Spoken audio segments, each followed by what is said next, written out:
Hello mga kabingbing, meron po tayong bagong airsoft ngayon, bagong dating lang siya. Semi-metal po ito. Metal po ang railings niya, tsaka nylon po yung body. Yan po. Caliber 45.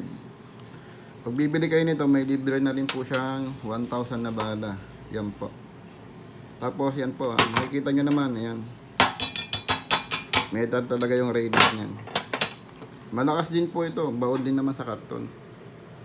Yan po. Kanya naman. Tapos meron din po tayong Glock 18. Camouflage naman siya. Yan po. Poging-pogi rin yan. May libre na rin siyang 1,000 na bala. O test fire natin. Yan po. Baon din po sa karton.